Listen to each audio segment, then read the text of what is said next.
Sirotons le houblon, le podcast qui fait glou-glou dans tes oreilles. Salut à tous, c'est Alex pour le podcast Sirotons le houblon. On se retrouve aujourd'hui pour un nouvel épisode. Je suis à la brasserie Tête Haute et on va aujourd'hui vous présenter en compagnie de Fabien ce beau projet. Et pour commencer, bonjour Fabien. Hello. Et est-ce que tu peux déjà te présenter ? Ouais, bien sûr. Salut tout le monde, moi c'est Fabien. Je suis cofondateur et co-gérant aujourd'hui de la brasserie Tête Haute. Tête Haute qui est une relativement jeune brasserie qui finalement commence à avoir un petit peu d'âge maintenant, qui a 5 ans, qui est née en 2018. Et voilà, et co-gérant parce que c'est un peu particulier, on est 3 au pilotage de ce projet, on va pouvoir détailler tout ça. Alors, la première question par laquelle je commence en général, c'est comment t'en es venu à tomber dans le milieu de la bière artisanale ? Quelle est ton expérience avant d'avoir monté une brasserie justement ? Comme beaucoup dans mon incroyable salle de bain, j'ai fait beaucoup d'expériences en amateur. Avant de monter la brasserie, ça faisait 15 ans que je brassais, 12-15 ans que je brassais en amateur. Un cousin qui est venu un jour me montrer un kit de brassage et qui m'a dit « Waouh, regarde, c'est super, on va faire notre bière ». Et puis de fil en aiguille, on a acheté des seaux, des barboteurs, plein de choses.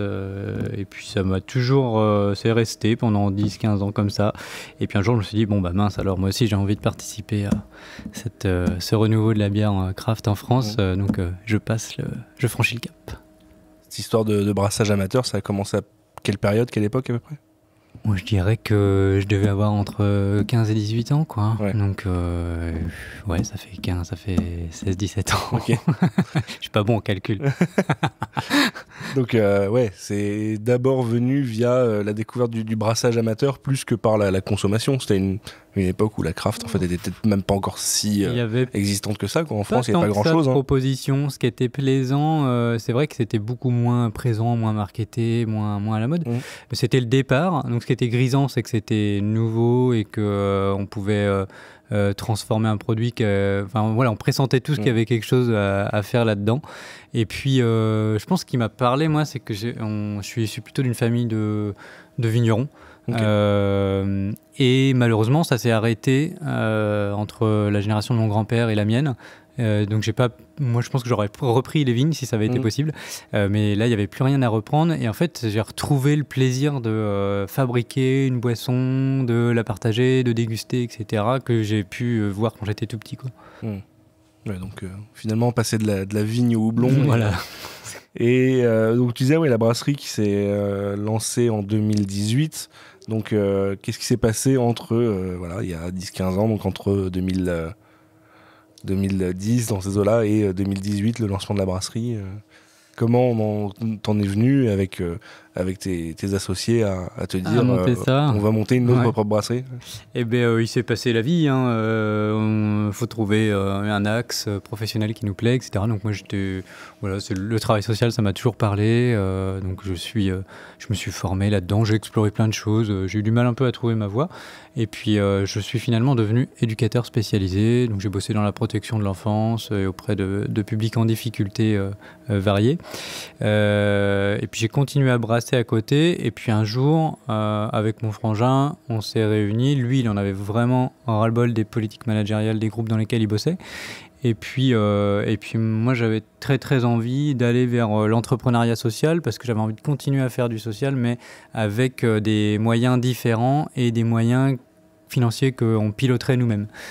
Donc on s'est un peu questionné en se disant on a très envie tous les deux de changer d'axe professionnel. Qu'est-ce qu'on aime faire ? En fait, on s'est rapidement dit, on a envie de faire de la bière, quoi. On a envie de partager cette passion-là. Mais quitte à monter une autre brasserie, parce qu'il y avait déjà quelques brasseries sur le territoire, aujourd'hui beaucoup plus, mais il y en avait.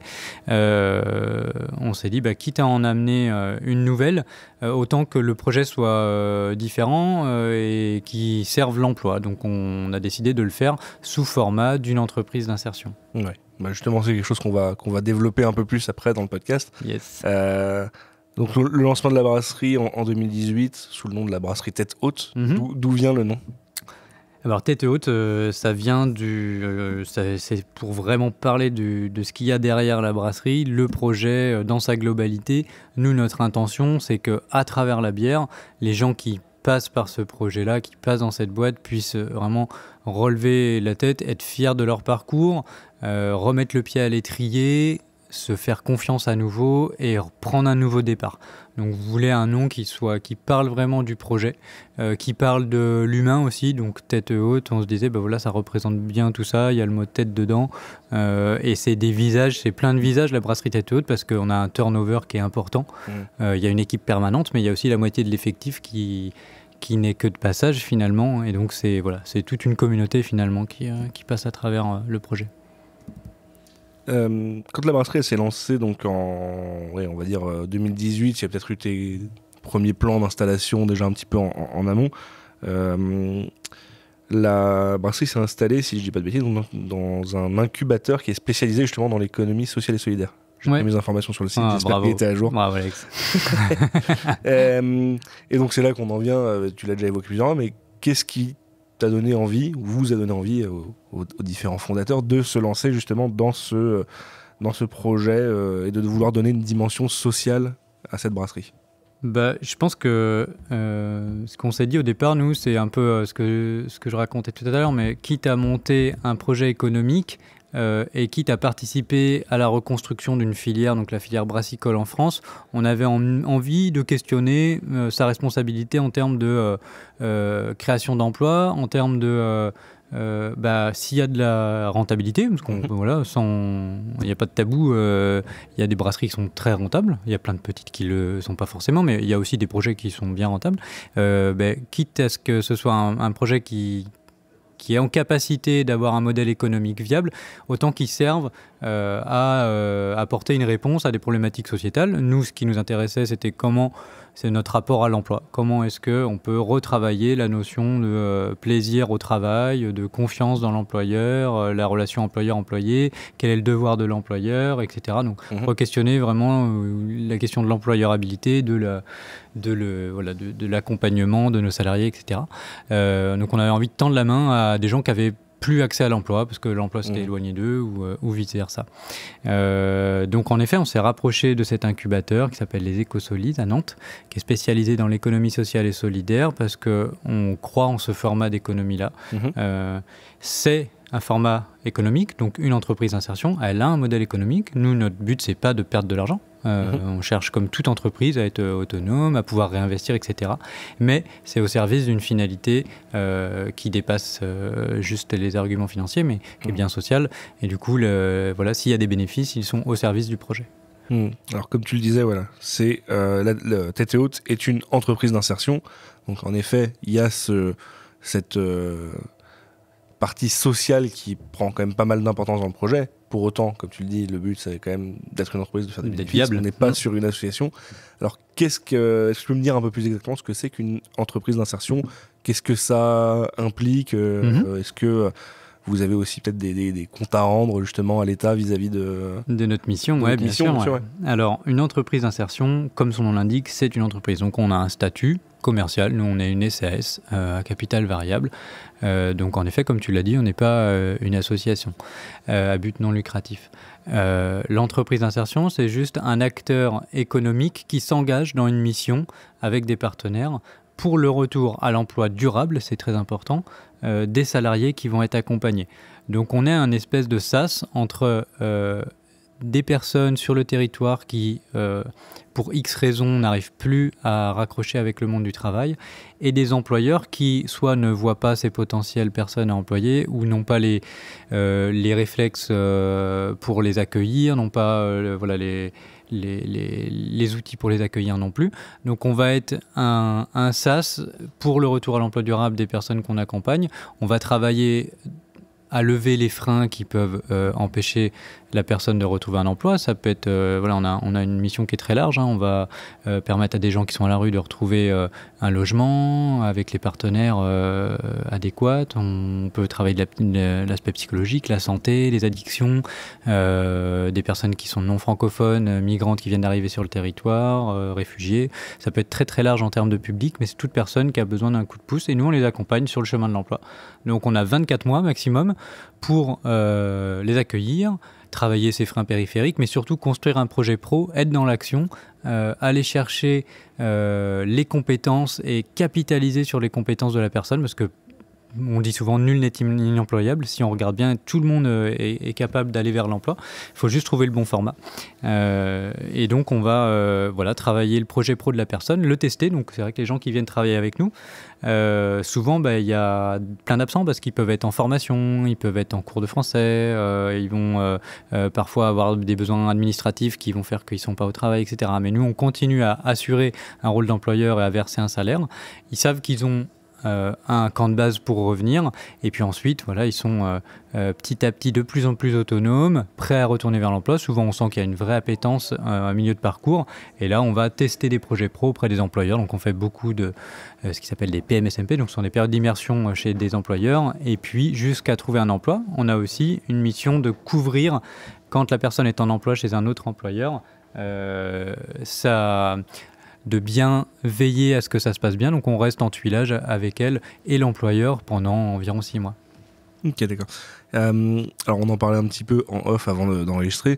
En termes de capacité de production, on reste sur une microbrasserie. Il y a un volume qui, si je ne me trompe pas, qui va être dans les environs de peut-être 4000 hectos annuels. Pour autant, il y a environ 25 personnes à la brasserie.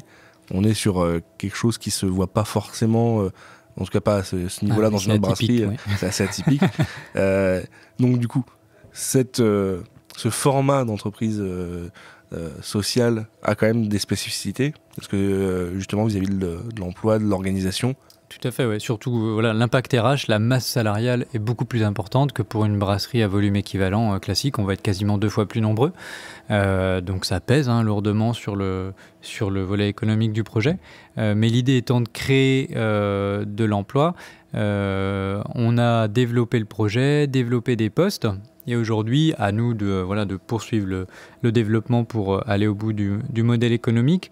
Mais c'est vrai qu'on a toute une équipe d'encadrement. Donc nos brasseurs sont à la fois brasseurs, encadrants techniques. Donc ils vont intervenir sur tout le volet social, accompagnement de la personne, etc. On a des métiers spécifiques à l'insertion par l'activité économique, comme une CIP, donc conseillère en insertion professionnelle. Donc ça, c'est des personnes en plus dans le staff permanent. Et puis on a une équipe de direction dont les missions sont transversales et traversées par la mission sociale. Moi, une grosse partie de mon job, c'est d'animer cette mission-là, de coordonner les équipes, d'aller travailler avec les partenaires. Tu demandais tout à l'heure si on avait des comptes à rendre. Oui, évidemment, parce qu'il y a des financements en échange des services d'accompagnement qui sont réalisés par les structures de l'insertion par l'activité économique. Il y a ce qu'on appelle une aide au poste qui va couvrir environ 45% d'un salaire chargé d'une personne accompagnée. Et tous les mois, tous les ans, on fait des bilans, on rend des comptes avec donc la direction du travail, l'État en gros, qui observe notre capacité à remettre en emploi durable les personnes qu'on accompagne. Après, comme tu dis, donc ça couvre, on va dire, environ 40-45% du salaire d'une personne qui est donc inclus dans ce programme d'insertion, dans ce parcours. Malgré tout, vu que, comme tu disais, t'emploies à peu près 2 fois plus de personnes qu'une entreprise, une brasserie équivalente, on va dire, sur un schéma traditionnel, plus, comme tu l'expliquais, des absences. De l'absentéisme, un manque de productivité. Au final, ça ne couvrira même pas la différence. Faut pas avoir de fantasme là-dessus. Il n'y a pas de modèle économique derrière ça. Du coup, ça veut dire que ça reste quand même peut-être beaucoup plus coûteux pour une brasserie comme la tienne d'employer, enfin la masse salariale, en tout cas, malgré ces aides, reste plus importante. Est-ce que c'est pas un frein derrière pour produire un produit qui soit compétitif ? Alors, on a fait le choix d'avoir un produit qui reste compétitif, mais qui est à sa juste valeur en termes de positionnement tarifaire. Par contre, à nous de trouver les leviers d'organisation interne et les partenaires qui soutiennent le projet pour continuer à faire ça. C'est aussi la raison pour laquelle on développe le projet Tête Haute, c'est qu'il y a dans les brasseries évidemment un effet volume. À petite échelle, cette organisation n'est pas viable. Aujourd'hui, tu le disais, c'est à peu près 4000 hectos Tête Haute. Je pense que le point d'équilibre pour nous, il est plutôt autour de 8000 hectolitres. Donc aujourd'hui, ce n'est pas forcément un projet qui est encore arrivé à son point mort.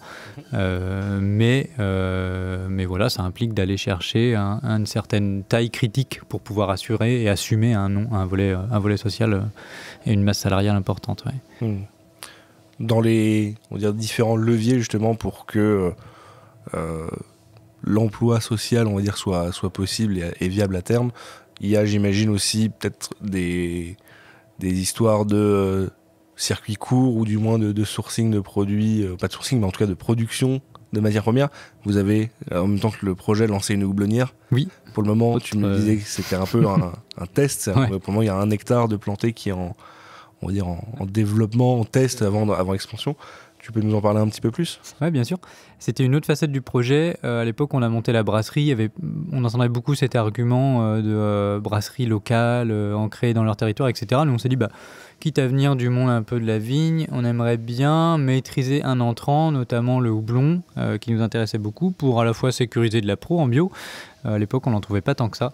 Et puis, ça nous fera un support d'accompagnement différent pour le retour à l'emploi durable de nos salariés. On peut les accompagner sur des compétences transversales, de conduite d'engins agricoles, de pratiques culturelles, etc.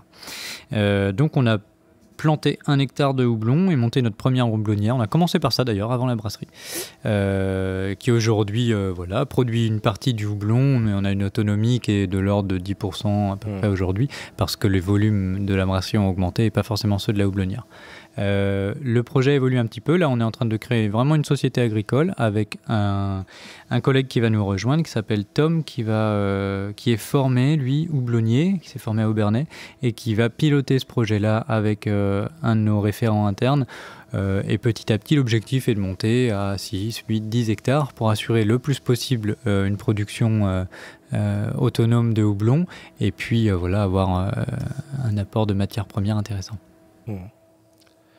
Niveau, je ne vais pas rentrer dans le trop technique non plus, mais niveau variété, vous arrivez à cultiver des variétés qui sont intéressantes pour tous les types de bières, ou du coup ça doit quand même être restreint à certaines bières ? Il y a des restrictions en termes de terroir et de météo, etc. Aujourd'hui, on a fait des tests sur 5 variétés. Il y en a certaines qui marchent très très bien chez nous, comme le Chinook, le Cascade, les Brewers Gold, des houblons qui dans ce style. Et il y a des houblons américains qui viennent vraiment de vallées très ensoleillées, etc., qui marchent moins bien. On a le Willamette par exemple qui ne se plaît pas là où on est aujourd'hui. Donc voilà, nous ensuite on travaille nos recettes en fonction de ce qui fonctionne, et puis on va capitaliser sur les cultivars qui se plaisent par là. Ouais. Oui, d'ailleurs, on parle de terroir, d'originalité, mais on ne l'a pas précisé. La brasserie est basée au Cellier. On est à une vingtaine de kilomètres de Nantes à peu près ? Oui, exactement. Ouais. Une petite vingtaine de kilomètres à l'est de Nantes, sur les bords de Loire. Voilà. Pour les 2 prochaines années, parce qu'en effet, la brasserie sera nantaise d'ici 2 ans. D'accord. C'est un projet qui est amené à évoluer dans les années à venir. Très bien. On va l'évoquer un tout petit peu plus tard, mais d'abord, on va faire un peu la suivi de l'historique de la brasserie.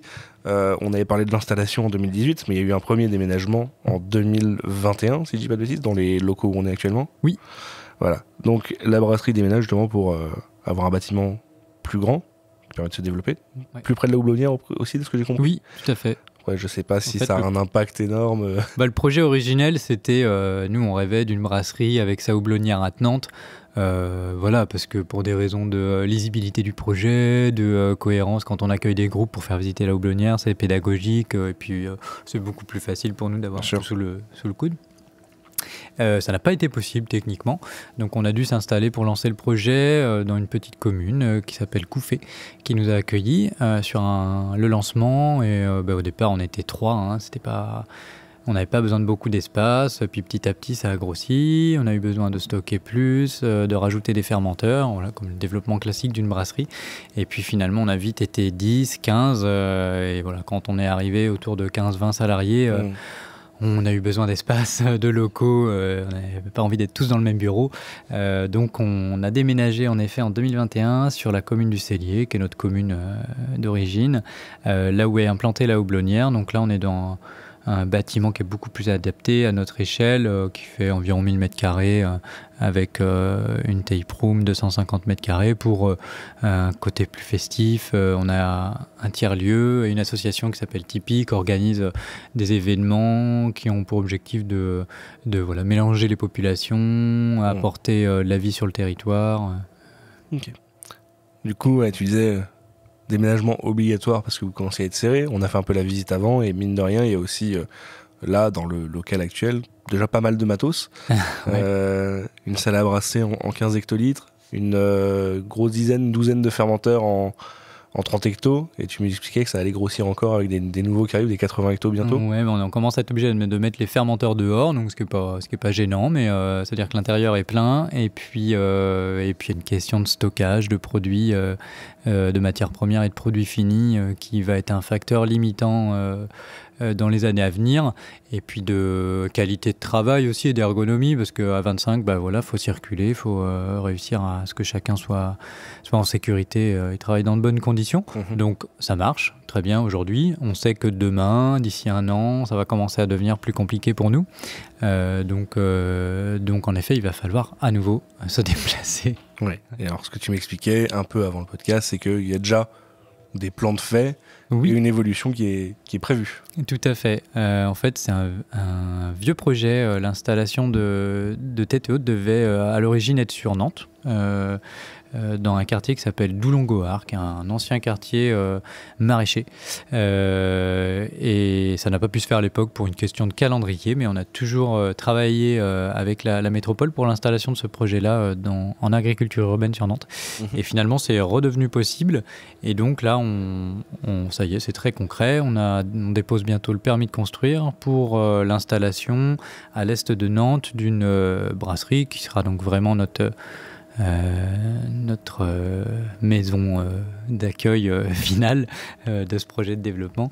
Une brasserie qui fera environ 3000 m², qui nous permet d'envisager l'avenir sereinement et qui nous permet d'assumer le développement de Tête Haute. L'objectif est de pouvoir accueillir là-bas une 40 à 50 personnes et de créer donc 25-30 postes d'insertion par l'activité économique. D'accord. Voilà, c'est pas grossir pour le plaisir de grossir. Nous, ce qui nous conduit, c'est générer de l'impact social. Donc, c'est une taille critique qui nous intéresse parce qu'elle nous permet à la fois d'assurer des postes, mais de garder une échelle qui nous semble maîtrisable, raisonnable et intéressante en termes de distribution. D'accord. Après, niveau volume, ça devrait vous mener à combien Là-bas, la salle de brassage, c'est une 40 hectos. Donc, les volumes de brassage vont pouvoir se déployer sur une fourchette de 10 à 30 ou 40 000 hectos, je pense. D'accord. Oui. Voilà. Je ne sais pas du tout aujourd'hui vous dire où est-ce qu'on va. Ce serait prétentieux et personne ne sait lire l'avenir. Peut-être que Tête Haute, dans 10 ans, ça fera toujours 10 000 hectos et ce sera super. Peut-être que ça fera plus parce que ce sera nécessaire. Je ne sais pas.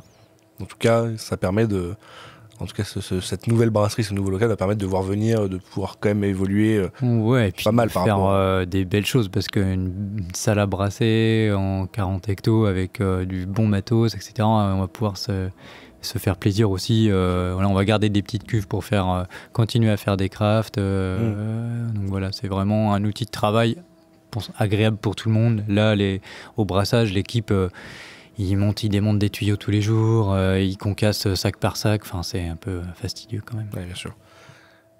On commence à parler produits, on va juste y revenir tout de suite après, mais je voulais juste d'abord rebondir sur ce que tu as évoqué juste avant quand on parlait du lieu actuel. Tu as parlé de l'association Tipeee. Ouais. Tu peux développer un petit peu ? Oui, bien sûr. Du coup, vous partagez le local ? En fait, il y a quelques temps, on s'est s'est croisé avec les membres de l'association Tipeee, avec des gens du territoire qui avaient envie d'apporter de la vie et une animation culturelle sur notre commune. Et on s'est dit, nous, on a une tape room qui, en fin de semaine, les soirs, éventuellement les soirs de concert, etc., fonctionne très bien, mais le reste du temps, c'est assez peu optimisé. Donc on aimerait bien la mettre à disposition de l'asso gratuitement, et puis que l'asso puisse proposer des réponses à des besoins, des problématiques des habitants du coin. Donc voilà, ça fait 1 an et demi qu'on bosse avec eux, et c'est top parce que ça amène de la vie. Il y a des repair cafés, il y a des temps d'accueil de jeunes migrants sur des activités de développement culturel, de création artistique. Il y a des accueils de salons littéraires, il y a du théâtre d'impro, il y a des concerts. Donc il y a des choses très grand public, il y a des choses pour des publics plus ciblés aussi.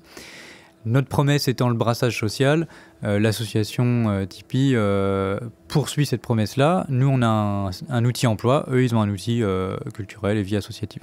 Voilà. D'accord. On travaille main dans la main pour amener de la vie sur le territoire, faire en sorte que des gens qui ne se rencontreraient pas, finalement se rencontrent, apprennent à se connaître et avancent ensemble. Très bien. Pour le plaisir de chacun. Bienvenue sur Sirotons le Houblon, un podcast qui est vachement bien. Vous voulez aider ce podcast ? Lâchez un commentaire, mettez 5 étoiles et poussez-le vers la gloire. Merci, un gros bisou des Troyens. Je repasse du coup côté produit. Côté bière. Côté bière, parce qu'en effet, quand on parle d'une brasserie, il faut quand même parler du produit qu'il y a derrière. Et la brasserie Tête Haute, on va dire, produit 3 gammes différentes, ce que tu me présentais tout à l'heure. Oui. Alors, j'avais pris quelques notes, mais en effet, tu me disais que le site était plus super à jour là-dessus. Mais grosso modo, si je reprends les dires ce que tu m'as présenté tout à l'heure, il y a une gamme de bières bio qui est plutôt destinée, en tout cas distribuée dans les grandes surfaces spécialisées, Biocoop et ainsi de suite. Une autre gamme de bières, on va dire, plus classique, accessible en termes de style, plus grand public, qui se retrouve principalement peut-être en GMS.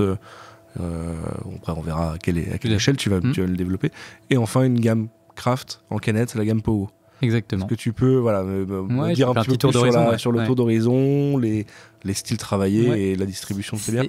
Cette organisation en 3 gammes, elle raconte aussi l'histoire de Tête Haute. C'est-à-dire qu'au départ, on était 100% bio et on avait une gamme qui était très distribuée dans les réseaux vrac, épicerie, zéro déchet, etc. Malheureusement, 2 années de crise et la situation socio-économique qu'on connaît, il y a beaucoup d'acteurs qui n'ont pas tenu. Et donc cette gamme-là, finalement, elle a pu se développer et se déployer, comme tu l'as dit, dans ce qu'on appelle la GSS, donc la grande surface spécialisée, notamment avec l'acteur Biocoop, qui distribue maintenant nationalement cette gamme, ce qu'on appelle la sociale, donc où on va retrouver une wheat beer, une pale ale, une amber, une West Coast IPA, voilà, en gros. Donc ça, c'est notre gamme historique. Et puis au début, on s'était dit, en fait, on va certainement pas travailler avec la GMS, ça nous intéresse pas, c'est pas là que se joue l'avenir des brasseries artisanales, etc. Et en fait, on avait pas mal diabolisé l'acteur à tort parce que c'est avec eux, ils nous soutiennent vraiment fortement sans chercher à dégrader les marges ou quoi que ce soit, à tirer sur le projet. En fait, ils ont vraiment envie de soutenir ce projet social. Et donc, on a commencé à distribuer en GMS tout vraiment en direct, en tâtant, en se disant, bon, on va voir ce qui se passe, etc. Et en fait, on s'est dit, ouais, la bière, c'est... 80% des gens, ils achètent leur bière en grande surface. On n'a pas envie que le projet Tête Haute, ce soit quelque chose juste de niche, d'initié, et qu'on va trouver chez un caviste et qui reste cher. On a envie que ce projet social il puisse se déployer et atterrir dans les mains de monsieur, madame, tout le monde aussi.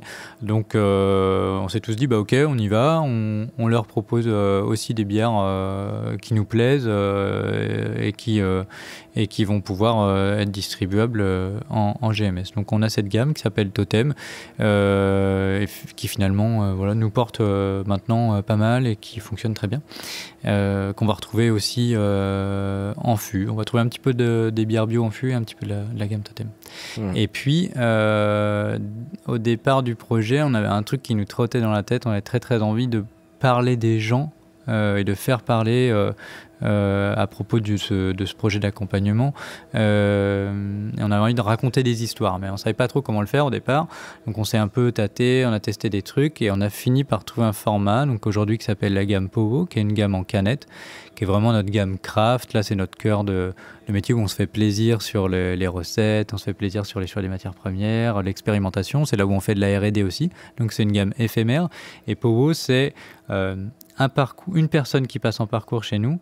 Quand elle retourne en emploi durable, on célèbre ça par un rituel où la personne va brasser sa propre bière. Donc on a une visitologue en interne qui s'appelle Aude. Elle va faire un espèce de portrait chinois qui va traduire le caractère, les caractéristiques de la personne en termes de style de bière. La personne va choisir le style de bière qui lui plaît le plus et avec le brasseur, elle va creuser historiquement, techniquement comment on fabrique ça, etc. Ils vont dessiner ensemble à trois la recette et puis c'est vraiment la personne, vu que dans son parcours elle a été formée au brassage, elle va faire le brassage de A à Z. Nous on est juste là pour veiller au grain et que ça se passe bien, donner des petits conseils. Donc ça donne une bière qui est vraiment personnalisée et puis les membres de Tipeee réalisent un podcast qui va vraiment permettre à la personne de dire ce qu'elle a envie, mais plutôt sous un angle du parcours de vie et de son rapport à l'emploi. L'idée, c'est d'apporter des témoignages de pourquoi on se retrouve à un moment à passer par une structure d'insertion par l'activité économique et de montrer aux gens qui nous écoutent que ça peut être monsieur, madame, tout le monde en fait. C'est pas des gens qui ne veulent pas travailler, évidemment, mais il y a encore une représentation très forte en France. 60% des gens pensent que les gens qui n'ont pas de travail, c'est parce qu'ils ne souhaitent pas travailler et qu'ils ne veulent pas faire d'efforts pour retourner au travail. Donc on a envie de casser un peu ces codes-là, ces préjugés, et donc de raconter toutes ces histoires parce qu'ils ont des choses incroyables à nous dire. Et chaque podcast, on apprend des parcours de vie qui sont cabossés, qui sont plein de rebondissements et en fait qui sont plein de leçons aussi d'humilité, d'encouragement pour la suite, quoi. Donc pour développer un peu sur cette gamme Powo, comme tu disais, gamme plutôt craft, donc avec des styles autant variés que de profils passent à la brasserie. C'est ça, ouais. Il y a de tout. On parlait des deux premières gammes qui se retrouvent plutôt en GSS et en GMS. La gamme Powo, on va la retrouver en caviste spécialisé ? Oui, ça va être une gamme dédiée aux cavistes, aux bons petits coins où on peut trouver des cannes très chouettes. Là, pour le coup, on est plutôt sur une gamme de niche, en effet, plutôt pour des initiés. Mais l'idée, c'est d'essayer d'aller... Alors, soit parler aux grands amateurs de bière geek, de craft pur, et en disant... on peut parler aussi d'insertion, pourquoi pas, avec ce produit-là. Soit d'aller chercher des gens qui ne connaissent pas la craft, mais qui vont accrocher au projet social et qui finalement vont se mettre à boire des bières un peu plus atypiques, un peu plus techniques. Voilà. Donc on essaye de faire se marier ces deux mondes-là, quoi. D'accord. Grâce à cette gamme. Est-ce que tu peux nous donner peut-être 2-3 petits exemples de bières qui sont sorties, de styles, de recettes ? Ouais, avec plaisir. En tête, là, dans les dernières, on vient d'encanner la Hélène, qui est une IPA aux feuilles de curry, parce que Hélène a passé pas mal de temps en Inde. Elle avait très envie de faire infuser des feuilles de curry dans cette IPA, single hop Chinook. Voilà, donc une IPA plutôt herbacée avec cette petite note épicée. Juste avant, on avait eu Thomas qui était une pastry sour citra, voilà, donc beaucoup plus acidulée, gourmande, très différente. Thomas était un jeune homme, jeune cuisinier, donc il avait envie de traduire sa passion pour la pâtisserie et pour les tartes au citron à travers la bière, donc ça a été traduit comme ça. On a eu quelqu'un qui était réfugié de Guinée, Moussa, qui a brassé une wheat ale aux graines de paradis, donc très chouette, une bière très gourmande, assez ronde, avec quand même une belle vivacité en bouche. Voilà, c'est très différent à chaque fois.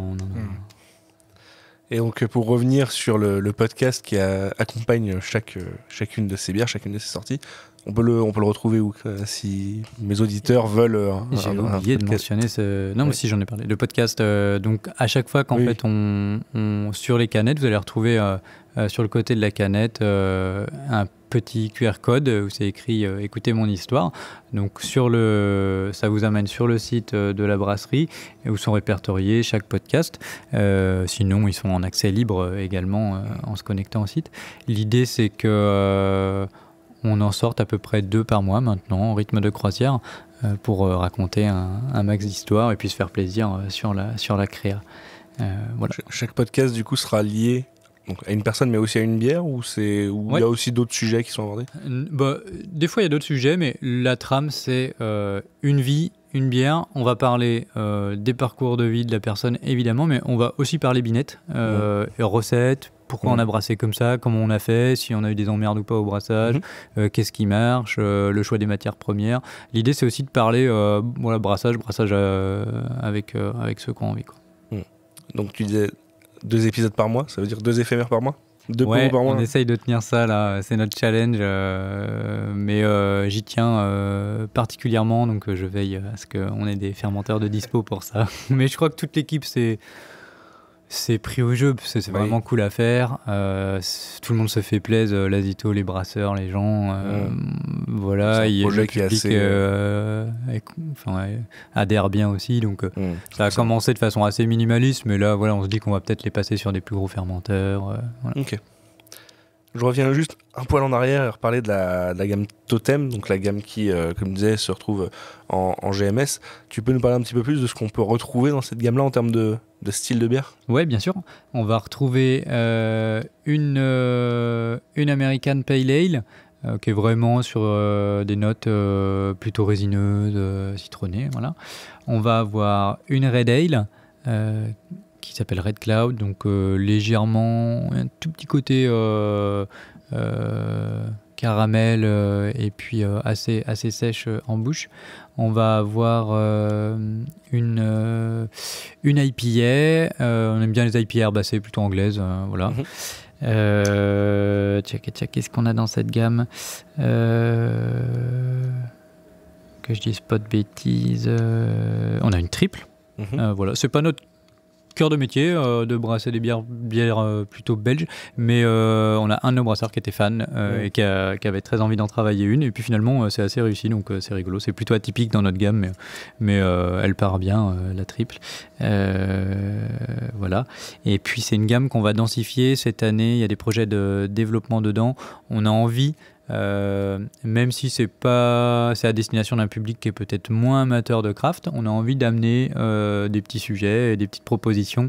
On va notamment proposer une DIPA, une NEIPA dedans, et puis peut-être aller chercher des choses du côté des Black IPA. Voilà, on va aller chercher vraiment du houblon et puis se faire un petit peu plaisir sur les recettes. Ouais, mine de rien, du coup, elle est quand même sur des styles qui sont encore un peu craft geek pour les apporter qui sont plus entre grand public. deux, quoi. Ouais, ça. Un petit pont, une transition. C'est notre, on estime, nous, on est un peu dans ce rôle-là, d'essayer de créer des ponts et des liens entre les publics, quoi.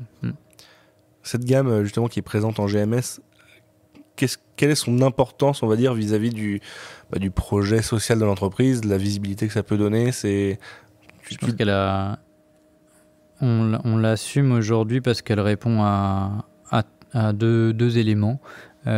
Premièrement, comme on le disait, on a envie que ce projet il soit compris et qu'on a envie de faire parler, donc il faut que ce soit visible et lisible. Et aujourd'hui, il y a beaucoup de gens qui achètent encore la bière en grande surface, donc quitte à ce qu'ils l'achètent en grande surface, autant proposer un produit artisanal et puis qui raconte quelque chose. Donc ça, on y tient. Et puis, ça nous permet de rester aussi abordable en termes de positionnement tarifaire. On n'a pas envie que ce soit un produit élitiste non plus, la bière. Bien sûr. Ça a toujours été populaire et pour nous, il faut que ça le reste quand même.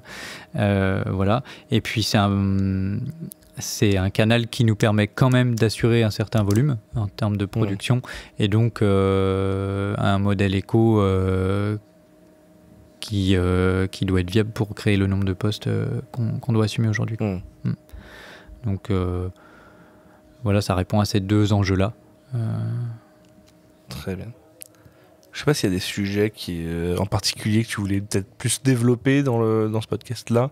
Il y a des un choses truc, que j'aurais un peu ratées. Bah, t'as rien raté, t'avais bien préparé ton interview, merci.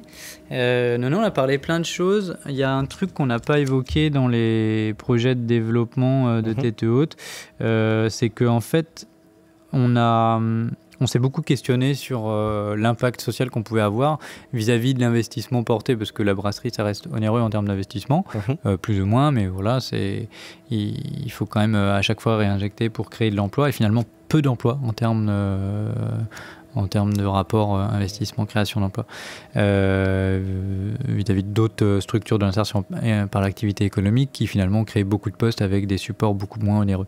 Donc on s'est dit, est-ce que c'est vraiment un modèle adapté à l'insertion par l'activité économique ? On voit beaucoup de brasseries qui vont s'équiper d'une ligne de production tout automatisée, voilà, ça tourne à 6 et puis ça sort 6000 bouteilles. Bon, voilà, c'est pas notre sujet. Mais du coup, on s'est dit comment est-ce qu'on pourrait générer plus d'impact social, donc comment créer plus d'emplois sans forcément être un projet hyper onéreux. Donc on s'est intéressé à des modèles qui devenaient visibles et qu'on voit se développer de plus en plus, le modèle des brewpubs, qui sont hyper intéressants, et qui nous ont beaucoup intéressés pour le nouveau support qu'ils amènent, la restauration. Il y a un lien très fort entre la bière, la food, etc. Mais c'est aussi hyper pertinent pour nous parce que la restauration, c'est un des métiers en France qui est le plus sous tension. Et une entreprise d'insertion, sa mission, c'est de répondre à un besoin aussi des employeurs, de pourvoir des postes qui sont non pourvus.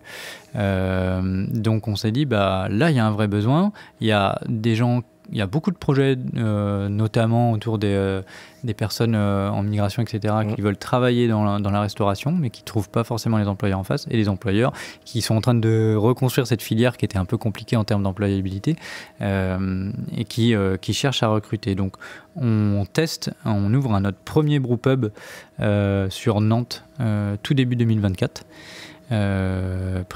Sur l'île de Nantes là. Donc ça, c'est vraiment un projet qui nous tient à cœur, qui va permettre de créer environ une quinzaine de postes supplémentaires, et l'idée, c'est vraiment là-bas, avec une petite unité de brassage, on est sur une 5 hectos, mais de se faire encore plus plaisir sur la R&D, de proposer des choses très affûtées, techniques, et puis ne pas avoir froid aux yeux parce que c'est des petits volumes qui engagent moins. Donc de proposer vraiment des choses intéressantes au bec, de mettre une 15-20 becs pour avoir des guests, et puis des belles propos pour le public nantais, et puis une vraie offre de restauration avec des nouveaux métiers d'accompagnement pour nos salariés, quoi. D'accord, ouais. Donc un vrai format brewpub avec l'unité de brassage sur place. Ouais. Et on y tient, pas juste un resto avec Bien sûr. des fûts qu'on enverrait de la brasserie. Ouais. Et ça vous permettra, comme tu dis, de tester de nouvelles recettes. Avec potentiellement l'envie après de les monter à plus grosse échelle en les faisant à la brasserie. Il y a vraiment des trucs cool. On se dit, après, il y a des trucs qui sont peut-être pas reproductibles à plus grosse échelle, mais sur des échelles intermédiaires, ou au moins de poursuivre le développement en se disant, tiens, c'était chouette, mais on aurait envie de pousser tel ou tel curseur et de continuer. Donc voilà, ça peut être un super outil pour la créativité, quoi, débridée. Et donc, comme tu le disais, de quoi développer encore plus le pan social de Tête Haute. C'est ça. Et est-ce que ce format du coup de brewpub qui vient apporter une corde en plus à votre arc est quelque chose que vous souhaitez peut-être dupliquer, avoir peut-être plusieurs brewpubs par la suite? Il y a la question de l'essaimage, mais avant de parler d'essaimage, pareil, on reste prudent là-dessus. L'idée, c'est de tester. On teste sur Nantes parce que c'est chez nous, parce qu'on n'est pas loin et que voilà, c'est cohérent pour nous. Et si c'est très pertinent et que ça fonctionne, pourquoi pas le dupliquer sur d'autres villes, s'il y a des partenaires intéressés, si aussi il y a des postes disponibles, parce qu'en ce moment l'insertion par l'activité économique n'est pas forcément, il n'y a pas énormément il y a un numerus clausus de postes en fait, donc on peut pas toujours avoir des postes, mais oui, ça peut être un projet duplicable et essaimable. Ok, trop bien. Donc là, mais vous verrez ça bientôt apparaître. Je ne sais pas quand est-ce que sera diffusé le podcast, mais il y aura une ouverture d'une campagne de financement participatif d'ici la fin de l'année pour déployer ce brewpub. Si tout se passe bien, normalement, le podcast sera diffusé première semaine de novembre. Voilà, donc je pense qu'on risque d'être dans ces eaux-là. Super. Très bien. Et bon, pour aller sur la clôture doucement, qu'est-ce qu'on peut souhaiter à Tête Haute pour l'avenir? On voit qu'il y a plein de beaux projets. Nous, ce qu'on souhaite, c'est faire des beaux parcours. Nous, nos victoires, c'est quand on réussit à remettre quelqu'un qui se sent bien, qui a trouvé un job qui lui convient, qui s'est posé dans son logement, sa vie, etc. Donc ça, c'est le premier truc qu'on peut souhaiter, ce que je souhaite à l'équipe, parce qu'ils se battent quotidiennement pour ça. On est assis juste à côté d'un tableau où on voit tous les projets en cours, les noms des gens qu'on accompagne, leurs envies, leurs victoires, etc. Donc c'est vraiment ça notre sujet. C'est ça qu'on peut souhaiter à tête haute, c'est de poursuivre ce projet-là, de générer de l'impact, de qualité, et puis d'avoir... de garder les rêves qu'on a de développement parce qu'on est des rêveurs, parce qu'on est optimiste et parce qu'on a envie de faire quelque chose de chouette, et en même temps d'avoir les pieds sur terre parce que on veut pas faire n'importe quoi, on n'est pas opportuniste non plus, donc c'est trouver les bons équilibres, et même pour nous, parce que c'est un projet qui, là ça fait 5 ans, un projet qui a été particulièrement chronophage sur le lancement. On a aussi nos vies, nos petites familles, tout ça, donc trouver les justes équilibres, c'est bien pour nous ça. Super. Et enfin, du coup, pour nos auditeurs qui souhaitent découvrir les produits Tête Haute, ce qu'on disait, ils peuvent retrouver nationalement la gamme, la sociale en GSS, donc chez Biocop. Ouais, tout à fait. D'autres enseignes peut-être, non? Ou plus à échelle locale, je sais pas. Ça va être plus à échelle locale. On est surtout distribué pour l'instant en Grand Ouest. On va commencer à être distribué sur la partie Bretagne et parisienne cette année. Donc voilà, il y a une gamme qui est disponible nationalement. En effet, si vous ne la trouvez pas dans la Biocop proche de chez vous, n'hésitez pas à leur demander de la référencer, elle est disponible. Et puis surtout, on peut vous en envoyer. On ne fait pas énormément de ventes nettes parce qu'il y a toujours ce frein du poids, etc. et des coûts de transport. Mais donc il y a un web shop. Mais il y a un web shop sur lequel vous pouvez aller. On répondra avec grand plaisir. Voilà. Et sur la gamme, donc la gamme en GMS, elle est distribuée chez qui? Est-ce qu'elle est nationalement Alors, on bosse beaucoup depuis le départ avec le groupe U, parce que c'est un groupe, historiquement, la centrale, elle est à 10 km d'ici. Donc, ça aide c'est bien. un groupe qui nous a soutenu dès le départ, et puis avec lequel, pour l'instant, on se déploie le plus. Ouais. Ok, très bien. Et enfin, la gamme PO, normalement chez les bons cavistes. Bons cavistes du coin qui aiment bien la bière, qui est curieux. Là, normalement, vous pourrez la trouver. Et puis, pareil, n'hésitez pas à leur en parler si elle n'est pas référencée. Ouais. Très bien. Eh ben, merci beaucoup Fabien merci à toi. pour ce temps que tu m'as accordé. C'était super, j'ai beaucoup aimé l'échange, très beau projet. Et pour mes auditeurs, on se dit à bientôt pour un prochain épisode. Salut tout le monde. Salut.